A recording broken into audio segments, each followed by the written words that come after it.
Então, gente, vamos hoje para o nosso segundo vídeo do estudo do livro O Campo de Batalha da Mente, da Joyce Meyer. E hoje a gente vai falar sobre uma necessidade vital. Aqui nesse capítulo ela perde bastante tempo assim só falando sobre o quão importante é a gente entender que a renovação da mente é uma necessidade vital. Né? Ou seja, a gente não poderia, como crentes, como filhos de Deus, se conformar de forma alguma com a forma de pensar desse mundo. E muitas vezes a gente, por diversos motivos, seja correria, seja falta de tempo, né? A gente acaba deixando que a nossa vida inteira seja guiada por uma maneira de ser e de pensar que jaz nesse mundo, né? E que a gente acaba não entendendo a necessidade vital que é para todo filho de Deus passar por essa renovação da mente, né? Alinhar os pensamentos com a palavra de Deus. Então, eu queria começar aqui lendo esse versículo novamente, né? Os que vivem segundo a carne se inclinam para as coisas da carne, mas os que vivem segundo o Espírito se inclinam para as coisas do Espírito, pois a inclinação da carne é morte, mas a do Espírito é vida e paz. Se a gente parar para pensar, todo esse livro é baseado nessa inclinação que a gente precisa fazer para o Espírito. Né? A nossa tendência da nossa natureza carnal é sempre olhar as coisas com os olhos humanos, mas existe uma inclinação para o Espírito, esse esforço de se inclinar. É o que é essa necessidade vital e que a gente precisa entender quão importante isso é. Porque uma mente carnal só vai realizar coisas carnais, né? E o fruto disso é a morte espiritual. Ou seja, tudo aquilo que Jesus fez, o preço que ele pagou na cruz por mim, por você, para que a gente tivesse acesso a esse manancial de águas vivas dentro de nós, tudo isso é desperdiçado quando a gente insiste em viver uma vida cristã rasa, o crente carnal, aquele que não é renovado, que não é transformado, quando a gente não dá a devida importância para essa questão de abrir mão de certos pensamentos, de certos comportamentos. Então, se você quer ter uma vida plena em Deus, isso é uma necessidade vital, a renovação da mente, né? E aqui eu vou abrir um parênteses sobre um outro livro que eu tô lendo, do John Mark, gente, que livro maravilhoso, que fala sobre a pressa.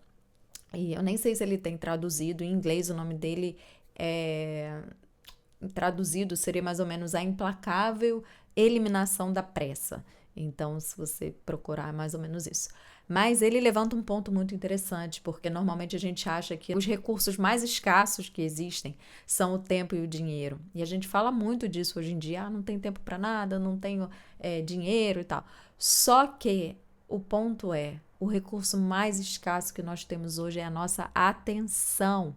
A atenção do ser humano é o que é mais disputado hoje em todo o mercado digital, em todo o capitalismo, né? Assim, o sistema todo já está feito para te reter ali o máximo de tempo possível, né? Na tela principalmente.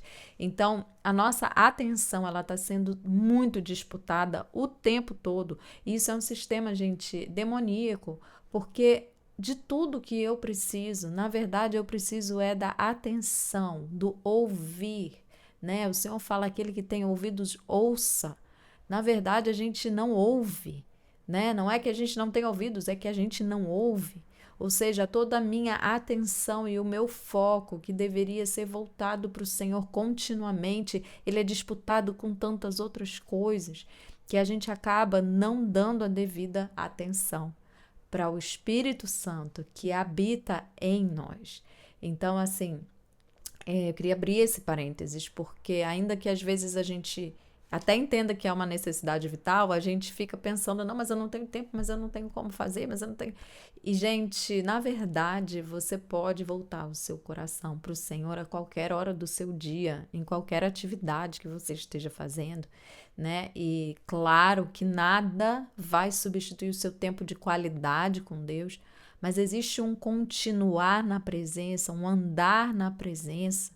Bom, então voltando para o livro, né? Ela fala que essa renovação da mente, então, é muito necessária.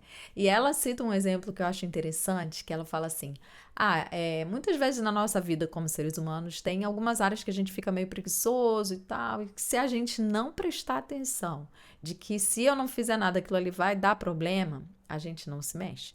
Então, ela dá um exemplo. Por exemplo, se você não vê muito as suas contas e tal, mas de repente você percebe que sua conta tá, sei lá, $1.000 negativa no banco, você vai ter que dar um jeito de cobrir isso, porque senão você vai ter um problema muito maior, né? Então, esse tipo de urgência, da gente entender que, gente, se eu não for atento a isso vai desenrolar um problemão. Eu simplesmente eu não faço, né? Então, como tornar essa renovação da mente uma prioridade máxima na minha vida? É entendendo as consequências de uma vida que não é renovada, né? A consequência ali é clara, aquele que anda na carne produz morte, a morte espiritual. Então, se você tá bem com isso, tudo bem, posso morrer espiritualmente?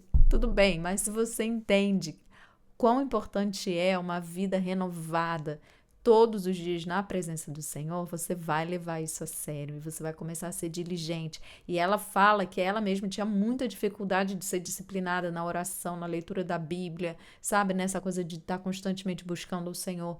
Só que quando ela entendeu que isso era igual o bater do coração, igual o respirar, né, do pulmão, aí ela começou a ser diligente. E, gente, é como uma bola de neve, porque você começa a ver grandes resultados na sua vida e na vida de quem está ao seu redor, e você começa a amar isso, né? E aí isso começa a encher o seu coração de alegria, né? A gente é renovado na alegria da salvação, no fato da gente ter essa intimidade com o Espírito Santo, e vira também uma bola de neve que vai ficando mais fácil com o tempo. Mas você está no começo aí dessa busca pela renovação, a primeira coisa é entender quão vital isso é para a sua vida. Amém? E aí ela fala assim, né, que muitas vezes a gente se encontra em situações muito críticas da vida, né, problemões que você já, tipo assim, se encalacrou todo em problemas que já são consequência de uma maneira carnal de pensar, né? Porque leva a gente a tomar decisões erradas, a tratar as pessoas de forma errada, a ter problemas em relacionamento. São tantos problemas que uma mente carnal pode trazer para a nossa vida que a gente pode se ver encalacrado de repente, né? E ela fala o seguinte, gente, enquanto você não endireitar a sua mente, você não vai ver um resultado na sua vida. A renovação da mente, ela evita tantos problemas, gente. Como é bom obedecer ao Senhor, como é bom ser guiado pelo Espírito, fazer aquilo que é bom, agradável a Ele. Ela termina aqui o capítulo falando sobre, em Zacarias 4:6, quando Deus dá uma palavra para Zorobabel, que estava ali construindo o templo, tentando terminar e estava muito difícil, e o Senhor fala com ele assim: essa é a palavra do Senhor a Zorobabel, não por força nem por poder, mas pelo meu espírito, diz o Senhor dos Exércitos. E eu entendo que ela finaliza o capítulo tirando também um pouco de uma carga pesada e de uma culpa, de qualquer acusação que possa vir sobre a gente em função desse tema, né? Existe, né, essa coisa do espírito de religiosidade que quer trazer carga pesada, e não é sobre isso.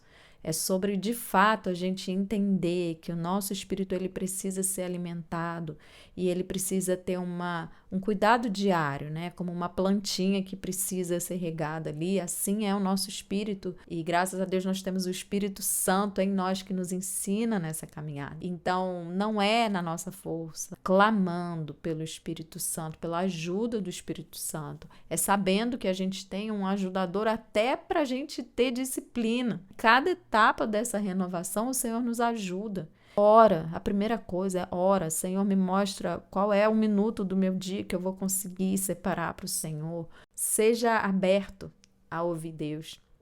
Conte com a ajuda do Espírito Santo para essa grande revolução. Uma vez que você se coloca disponível para Deus, para que Ele te transforme, não há nada que Ele não possa fazer.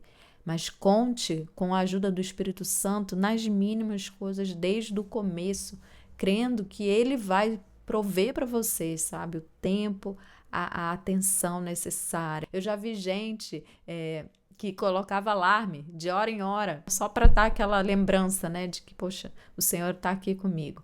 Então, seja criativo, deixe o Espírito Santo falar ao seu coração. Mas eu oro para que, em nome de Jesus, você entenda que isso é uma necessidade vital e que nenhum crente pode desenvolver a sua salvação se ele não for transformado e renovado no seu entendimento e na sua forma de pensar. Amém? Que Deus te abençoe, em nome de Jesus.